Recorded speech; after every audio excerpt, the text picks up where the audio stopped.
ಅರವಿಂದ್ ರೆಡ್ಡಿ ವಿಚಾರಕ್ಕೆ ಸಂಬಂಧಪಟ್ಟ ಹಾಗೆ ಸಾಕಷ್ಟು ರಾಜ್ಯಾದ್ಯಂತ ಅಲ್ಲ ಇಡೀ ದೇಶಾದ್ಯಂತ ಒಂದು ರೀತಿಯಾಗಿ ಚರ್ಚೆ ಗ್ರಾಸ್ ಆಗಿದ್ದೆ ಏನಪ್ಪಾ ಅಂತಂದ್ರೆ ತನ್ನದೇ ಆದಂತ ಹೆಸರನ್ನ ಗಳಿಸಿದ್ರು ಉದ್ಯಮ ಕ್ಷೇತ್ರದಲ್ಲಿ ಆಗಿರಬಹುದು ಒಂದಿಷ್ಟು ಸ್ಯಾಂಡ್ಲ್ವುಡ್ ನಲ್ಲೂ ಕೂಡ ಒಂದಿಷ್ಟು ಸಿನಿಮಾಗಳಿಗೆ ಟೂರ್ನಿಗಳನ್ನ ಮಾಡುವ ಮೂಲಕ ಕ್ರಿಕೆಟ್ ಆಡಿಸುವ ಮೂಲಕ ತನ್ನದೇ ಆದಂತ ಒಂದಿಷ್ಟು ಬಿಸ್ನೆಸ್ ಮಾಡುವ ಮೂಲಕ ಸಾಕಷ್ಟು ಹೆಸರನ್ನ ಮಾಡಿದ್ರು ಆದ್ರೆ ಏಕಾಏಕಿ ಒಂದು ಕಡೆ 2000 ಪ್ರಮುಖವಾಗಿ 2021 2021 23 ಅನ್ನುವಂಥದ್ದು ಅದರ ಜೊತೆಗೆ 2 ವರ್ಷಗಳಿಂದ ಮುರಿದು ಹೋಗಿರುವಂತಹ ಸಂಬಂಧ ಇದೀಗ ಬೀದಿಗೆ ಬರುವಂತ ಪರಿಸ್ಥಿತಿ ನಿರ್ಮಾಣ ಆಯಿತು.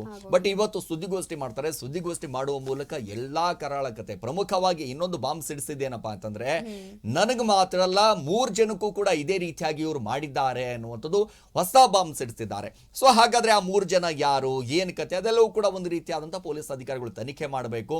ಈಗ ನೋಡೋಣ ಏನೆಲ್ಲ ಕತೆ ಆಗುತ್ತೆ. ನೋಡಿ, ಕನ್ನಡದ ಖ್ಯಾತ ನಟಿ ಆರೋಪದ ಹಿಂದೆ ಒಂದ್ ಕಡೆ ಸತ್ಯಗಳೇನು, ಹಾಗಾದ್ರೆ ಹಿಂದಿನ ಸತ್ಯ ಏನು ಸ್ವಾಮಿ? ಹಾಗಾದ್ರೆ ಶ್ರೀಲಂಕಾ ಕ್ರಿಕೆಟ್ ಟೂರ್ನಿ ಕತೆ ಬಿಚ್ಚಿಟ್ಟಂತ ಉದ್ಯಮಿಗಳು ಬೆಂಗಳೂರಿನ ಮಲ್ಲೇಶ್ವರಂನಲ್ಲಿ ಉದ್ಯಮಿ ಅರವಿಂದ್ ರೆಡ್ಡಿ ಒಂದ್ ಕಡೆ ಸುದ್ದಿಗೋಷ್ಠಿಯನ್ನ ಮಾಡ್ತಾರೆ. ಇವತ್ತು ತಮ್ಮ ಮೇಲಿರುವಂತಹ ಆರೋಪಗಳನ್ನ ಪ್ರಮುಖವಾಗಿ ಅರವಿಂದ್ ರೆಡ್ಡಿ ಸ್ಪಷ್ಟನೆ ಕೊಡುವಂತ ಕೆಲಸವನ್ನ ಮಾಡ್ತಾರೆ. ಬೇಲ್ ಪಡೆದು ಹೊರಬಂದಿರುವಂತಹ ಅರವಿಂದ್ ವೆಂಕಟೇಶ್ ರೆಡ್ಡಿ ಆರೋಪಕ್ಕೆ ಅರವಿಂದ್ ರೆಡ್ಡಿ ಒಂದ್ ಕಡೆ ಸ್ಪಷ್ಟನೆ ಕೊಡುವಂತ ಕೆಲಸ ಮಾಡಿದ್ರು. ಪ್ರಮುಖವಾಗಿ ಏನೇನಾಯ್ತು, ಏನ್ ಕತೆ, ಯಾವ ರೀತಿಯಾಗಿ ಒಂದಿಷ್ಟು ಪರಿಚಯ ಆಯ್ತು, ಅದೆಲ್ಲವೂ ಕೂಡ ಒಂದಿಷ್ಟು ಬಿಚ್ಚಿಡುವಂತ ಕೆಲಸವನ್ನ ಮಾಡ್ತಾರೆ. ಅದರ ಜೊತೆಗೆ ಇವತ್ತು ಪ್ರಮುಖವಾಗಿ ಗಮನಿಸ್ತಾ ಹೋದಾಗ ನೋಡಿ 2017ರಲ್ಲಿ ಆರಂಭ ಆದಂತ ಕಥೆಯೂ ಕೂಡ ಇವತ್ತು ಬಿಚ್ಚಿಡುವಂತ ಕೆಲಸವನ್ನ ಮಾಡ್ತಾರೆ. ಪ್ರಮುಖವಾಗಿ ಯಾವ ರೀತಿಯಾಗಿ ಪರಿಚಯ ಆದ್ರು, ಏನ್ ಕತೆ, ಸೊ ಅವರ ಕಾಮನ್ ಫ್ರೆಂಡ್ ಇಂದ ಹಿಂಗ್ ಪರಿಚಯ ಆದ್ರು, ಸೊ ಅದಾದ ನಂತರ ಶ್ರೀಲಂಕಾದಲ್ಲಿ ಕ್ರಿಕೆಟ್ ಆಡಬೇಕಾದಂತ ಸಂದರ್ಭದಲ್ಲಿ ಏನೇನು ಬೆಳವಣಿಗೆ ಆಯಿತು ಅದೆಲ್ಲವೂ ಕೂಡ ಅಂತಂದ್ರೆ ಪ್ರಮುಖವಾಗಿ 2023ರಲ್ಲಿ ನಡೆದಿರುವಂತಹ ಎಲ್ಲವೂ ಘಟನೆಗಳನ್ನ ಈಗ ಒಂದೊಂದಾಗಿ ಬಿಚ್ಚಿಡುವಂತ ಕೆಲಸವನ್ನ ಮಾಡಿದ್ರು. ನಾವು ಕೂಡ ಮೊದಲಿಗೆ ಈ ಕಿರುಕುಳ ಆರೋಪ ಅಂತಂದಾಗ ಸಹಜವಾಗಿ ಎಲ್ಲವೂ ಕೂಡ ಸತ್ಯವನ್ನ ಹೇಳ್ತಾ ಇದ್ದಾರಾ ಈ ನಟಿ ಅನ್ನುವಂಥದ್ದು ಒಂದ್ ಕಡೆ ಆರೋಪಗಳು ಮಾಡ್ತಾ ಇದ್ರಲ್ಲ. ಸೊ RR ನಗರ ಠಾಣೆಯಲ್ಲಿ ಒಂದ್ ಕಡೆ ಏಕಾಏಕಿ ಅವರ ಮೇಲೆ ದೂರು ದಾಖಲಾಗ್ತಾ ಇದ್ದಾಗೆ ಸಾಕಷ್ಟು ಬೆಳವಣಿಗೆ ಆಗುತ್ತೆ.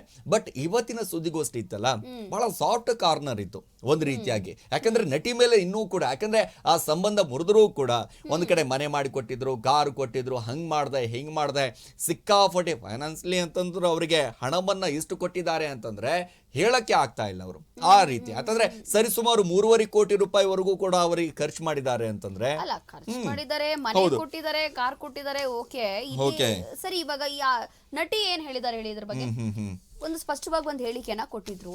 ಕೇಳಿಸ್ಕೊಂಡೆ ಅದೇನು ಅಂತಂದ್ರೆ, ಸರಿ ಇವ್ರು ಹೇಳ್ತಿದ್ದಾರೆ ಅರವಿಂದ್ ರೆಡ್ಡಿ ಅವರು ಏನು ನಂಗೆ ಮನೆ ಕೊಟ್ಟಿದೀವಿ, ಆಕೆಗೆ ಮನೆ ಕೊಟ್ಟಿರ್ತೀನಿ ಅಥವಾ ಅವಳಿಗೋಸ್ಕರ ಒಂದು ಒಳ್ಳೆ ಕಾರ್ ತರಿಸಿರ್ತೀನಿ, ಎಲ್ಲವೂ ರೆಡಿ ಮಾಡಿ ಒಂದು ಗಿಫ್ಟ್ ಸರ್ಪ್ರೈಸ್ ಕೊಟ್ಟಿರ್ತೀನಿ, ಇದೆಲ್ಲವೂ ಕೂಡ ಹೇಳ್ತಿದ್ದಾರೆ. ಆದ್ರೆ ನಟಿ ಹೇಳಿದ್ದು ಯಾವಾಗ 2021ರಲ್ಲಿ ಇವ್ರ ರಿಲೇಶನ್ಶಿಪ್ ಸ್ಟಾರ್ಟ್ ಆಯ್ತು, ಅದಾದ ನಂತರ 2025 ಇವಾಗವರೆಗೂ ಕೂಡ ನಾನು ರೆಂಟ್ ಮನೆಯಲ್ಲೇ ಇದ್ದೀನಿ, ಬಾಡಿಗೆ ಮನೆಯಲ್ಲೇ ಇದ್ದೀನಿ ಅಂತ ಹೇಳ್ತಾರೆ. ಆತರ ಇದ್ದಿದ್ರೆ ನಾನು ಯಾಕೆ ಬಾಡಿಗೆ ಮನೇಲಿ ಇರ್ತಿದ್ದೆ ಅಥವಾ ನಾನು ಯಾಕೆ ಈ ತರ ಒಂದು ಸಿಂಪಲ್ ಆಗಿರೋ ಜೀವನ ಮಾಡ್ತಿದ್ದೆ? ಆತರ ಇದ್ದಿದ್ರೆ ನಾನು ಒಂದು ಯಾವ್ದೋ ಫ್ಲಾಟ್ ಅಲ್ಲಿ ಇರ್ತಿದ್ದೆ. ಇವ್ರು ಹೇಳ್ತಿದ್ದಾರೆ ಮನೆ ಕೊಟ್ಟಿದ್ದಾರೆ, ಅದ್ ಕೊಟ್ಟಿದ್ದಾರೆ ಅಂತ. ಕೇವಲ ನನಗೆ ಮಾತ್ರ ಕೊಟ್ಟಿಲ್ಲ, ಬೇರೆ ಎಕ್ಸ್ಪೆನ್ಸಿವ್ ಗಿಫ್ಟ್ಸ್ ಎಲ್ಲ ಬೇರೆಯವ್ರಿಗೂ ಕೊಟ್ಟಿದ್ದಾರೆ ಅಂತ ಹೇಳ್ತಾರೆ. ಆದ್ರೂ ಕೂಡ ಅಲ್ಲಿಂದ ಇಲ್ಲಿವರೆಗೂ ನಾನು ರೆಂಟ್ ಮನೇಲಿ ಇದ್ದೀನಿ, ಬಾಡಿಗೆ ಕಟ್ಕೊಂಡು ನನ್ನ ಜೀವನ ನಾನು ಮಾಡ್ತಾ ಇದ್ದೀನಿ. ಆಮೇಲೆ ಕಾರ್ ವಿಚಾರ ನೀವು ಹೇಳಿದ್ರೆ ಅದು ತುಂಬಾ ಕಾಸ್ಟ್ಲಿ ಕಾರ್ ಏನೋ ಅವ್ರು ಗಿಫ್ಟ್ ಮಾಡಿದ್ರೆ ಅಂತೆ. ಸರಿ, ಅದನ್ನು ಏನ್ ಹೇಳ್ತಾರೆ ಅದ್ರ ಬಗ್ಗೆಯೂ ಕೂಡ ಜನ ಪ್ರಶ್ನೆ ಮಾಡ್ತಾರೆ ಈಕೆಗೆ. ಇವ್ರು ಹೇಳೋದೇನು ಅಂತಂದ್ರೆ, ಹೌದು ಒಮ್ಮೆ ಇವ್ರು ಯಾವ್ದೋ ಒಂದು ಕಾರನ್ನ ಕಳ್ಸಿರ್ತಾರೆ ನನ್ನ ಮನೆವರೆಗೂ ಕೂಡ, ಆದ್ರೆ ಆ ಒಂದು ಕಾರನ್ನ 5 ನಿಮಿಷನೂ ನನ್ನ ಹತ್ರ ಇಟ್ಕೊಂಡಿಲ್ಲ, ವಾಪಸ್ ಹಂಗೆ ಕಳಿಸ್ಬಿಟ್ಟಿದೀನಿ, ನನ್ನ ಹತ್ರ ಇಟ್ಕೊಂಡೇ ಇಲ್ಲ, ಅದನ್ನ ತಗೊಂಡಿಲ್ಲ, ವಾಪಸ್ ಅವ್ರಿಗೆ ನಾ ಗಿಫ್ಟ್ ಅನ್ನ ಕೊಟ್ಬಿಟ್ಟಿದೀನಿ ಅಂತ ಅವ್ರು ಹೇಳ್ತಾರೆ. ಅಂದ್ರೆ ಅವರು ಕೂಡ ಅದನ್ನೇ ಹೇಳ್ತಾ ಇರೋದು, ಹೌದು ಅವ್ರು ಕಾರ್ ತೆಗೆದುಕೊಂಡಿಲ್ಲ, ಬಟ್ ನಾನು ಕೊಟ್ಟಿದ್ದೆ ಅವ್ರಿಗೆ ಗಿಫ್ಟ್, ನನ್ನ ಹೆಸರ ಮೇಲೆ ರಿಜಿಸ್ಟರ್ ಇರುವಂತದ್ದು, ಇನ್ನೂ ಕೂಡ ಅವರ ಹೆಸರ ಮೇಲೆ ರಿಜಿಸ್ಟರ್ ಮಾಡಿರಲಿಲ್ಲ. ಬಟ್ ಅದು ಒಂದಿಷ್ಟು ಜಗಳ ಆದಂತ ಸಂದರ್ಭದಲ್ಲಿ ಸಹಜವಾಗಿ ಕಾರ್ ನನಗೆ ವಾಪಸ್ ಕೊಟ್ಟಿದ್ದಾರೆ, ಕಾರ್ಡ್ ಗೀಡ್ ಏನ್ ಕೊಟ್ಟಿದ್ನಲ್ಲ ಅದೆಲ್ಲವೂ ಕೂಡ ವಾಪಸ್ ಕೊಡುವಂತ ಕೆಲಸವನ್ನ ಮಾಡಿದ್ರು ಅನ್ನುವಂಥದ್ದು. ಎಸ್, ಮತ್ತೊಂದಿಷ್ಟು ಅಪ್ಡೇಟ್ಗಳು ಇದಾವೆ, ಬ್ರೇಕಿಂಗ್ ಗಮನಿಸ್ತಾ ಹೋಗೋಣ. ನೋಡಿ, ನನ್ನ ಈ ನಟಿ ವಿಚಾರಕ್ಕೆ ಸಂಬಂಧಪಟ್ಟಾಗಿ ಗಮನಿಸ್ತಾ ಹೋದ್ರೆ 2 ವರ್ಷದ ಹಿಂದೆನೆ ಒಂದ್ ಕಡೆ ಸಂಬಂಧ ಮುರಿದೋಗ್ಬಿಟ್ಟಿತ್ತು ಅನ್ನುವಂಥದ್ದು. ನನ್ನ ಹಾಗೂ ನಟಿಯ ಸಂಬಂಧ 2 ವರ್ಷದ ಹಿಂದೆಯೇ ಮುಗಿದೋಗಿದೆ. ರಿಲೇಶನ್ಶಿಪ್ ನಲ್ಲಿ ಇದ್ದಾಗಲೇ ಬೇರೆಯವರ ಜೊತೆ ಸಂಬಂಧ ಇತ್ತು. ಒಂದು ಸಲ ಬ್ರದರ್ ಅಂತಾರೆ, ಇನ್ನೊಂದು ಸಲ ಫಾದರ್ ಅಂತಾರೆ. ನಾಳೆ ಪೊಲೀಸರ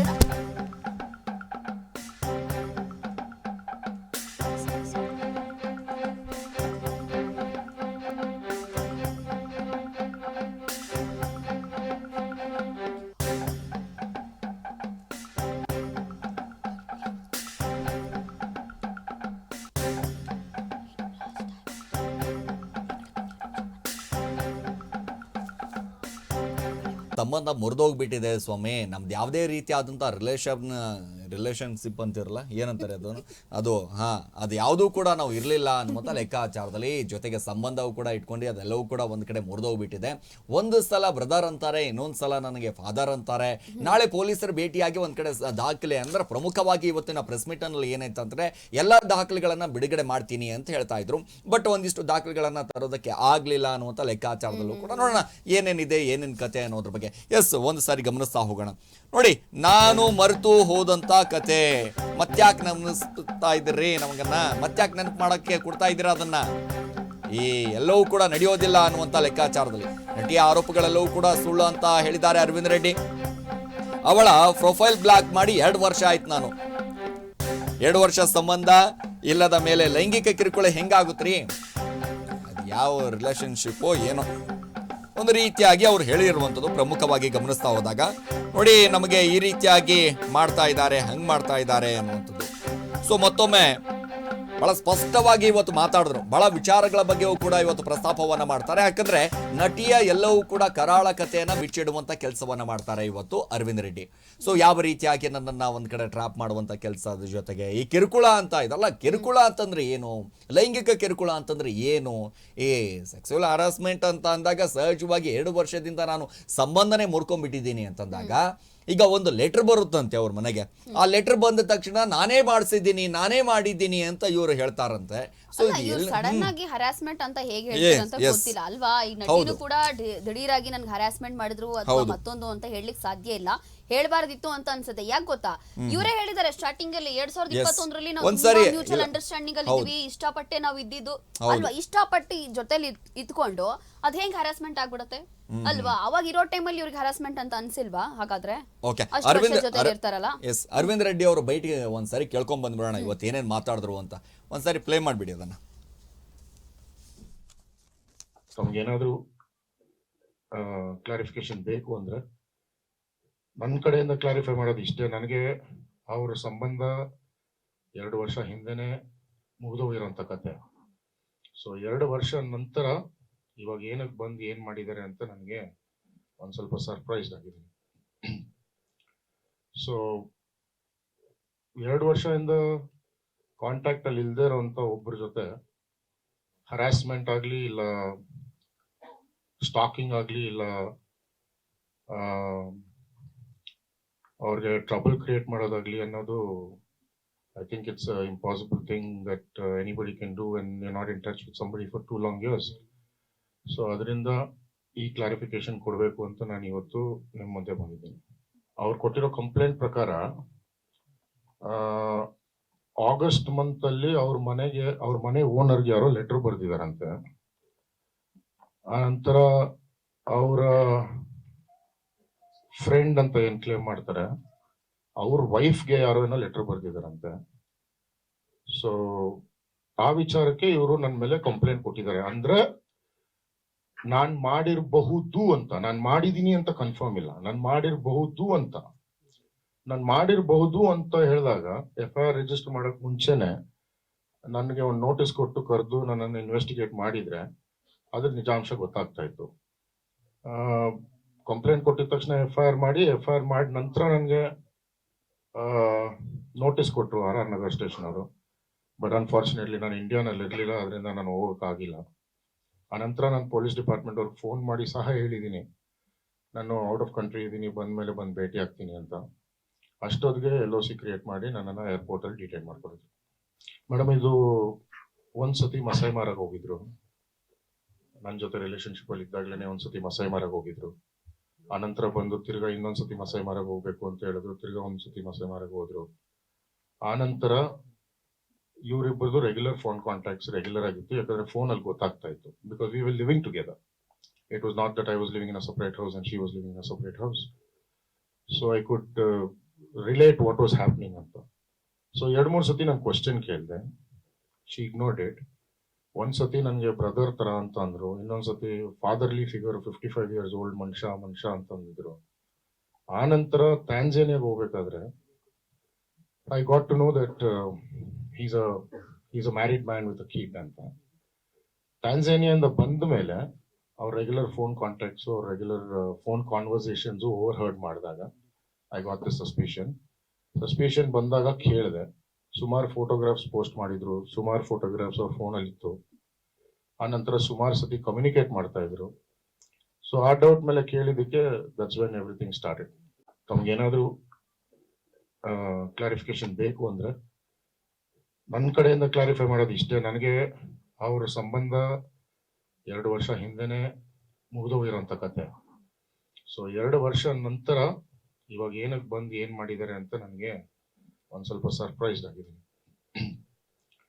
ಸೊ 2 ವರ್ಷದಿಂದ ಕಾಂಟ್ಯಾಕ್ಟ್ ಅಲ್ಲಿ ಇಲ್ದೇ ಇರೋಂಥ ಒಬ್ಬರ ಜೊತೆ ಹರಾಸ್ಮೆಂಟ್ ಆಗ್ಲಿ, ಇಲ್ಲ ಸ್ಟಾಕಿಂಗ್ ಆಗ್ಲಿ, ಇಲ್ಲ ಅವ್ರಿಗೆ ಟ್ರಬಲ್ ಕ್ರಿಯೇಟ್ ಮಾಡೋದಾಗ್ಲಿ ಅನ್ನೋದು I think it's impossible thing that anybody can do when you not in touch with somebody for 2 long years.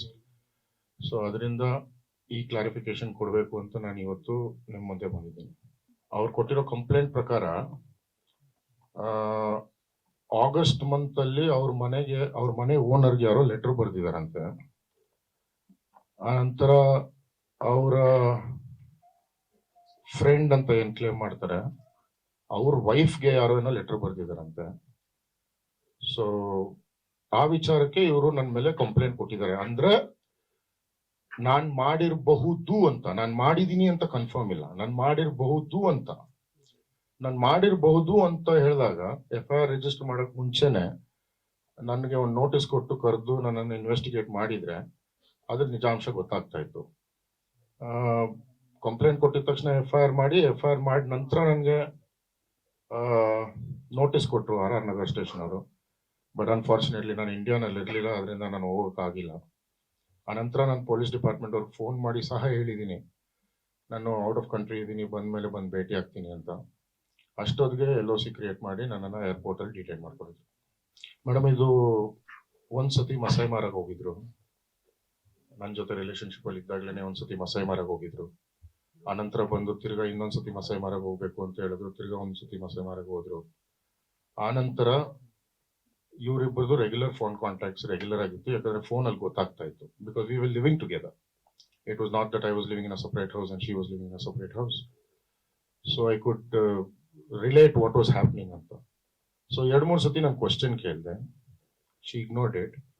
ಒಂದ್ಸತಿ ನನಗೆ ಬ್ರದರ್ ತರ ಅಂತ ಅಂದ್ರು, ಇನ್ನೊಂದ್ಸತಿ ಫಾದರ್ಲಿ ಫಿಗರ್ 55 years ಓಲ್ಡ್ ಮನುಷ್ಯ ಅಂತ ಅಂದಿದ್ರು. ಆನಂತರ ಟ್ಯಾಂಜಾನಿಯಾಗ ಹೋಗ್ಬೇಕಾದ್ರೆ I got to know that he's a married man with a kid ಅಂತ. ಟ್ಯಾನ್ಸಾನಿಯಾದಿಂದ ಬಂದ ಮೇಲೆ ಅವ್ರ ರೆಗ್ಯುಲರ್ ಫೋನ್ ಕಾಂಟ್ಯಾಕ್ಟ್ಸು ಅವ್ರ regular phone conversations overheard ಮಾಡಿದಾಗ ಐ ಗಾಟ್ ದ ಸಸ್ಪಿಷನ್ ಬಂದಾಗ ಕೇಳಿದೆ. ಸುಮಾರು ಫೋಟೋಗ್ರಾಫ್ಸ್ ಪೋಸ್ಟ್ ಮಾಡಿದ್ರು, ಸುಮಾರು ಫೋಟೋಗ್ರಾಫ್ಸ್ ಅವ್ರ ಫೋನಲ್ಲಿ ಇತ್ತು. ಆ ನಂತರ ಸುಮಾರು ಸತಿ ಕಮ್ಯುನಿಕೇಟ್ ಮಾಡ್ತಾ ಇದ್ರು. ಸೊ ಆ ಡೌಟ್ ಮೇಲೆ ಕೇಳಿದ್ದಕ್ಕೆ ದಟ್ಸ್ ವೆನ್ ಎವ್ರಿಥಿಂಗ್ ಸ್ಟಾರ್ಟೆಡ್. ತಮ್ಗೇನಾದ್ರೂ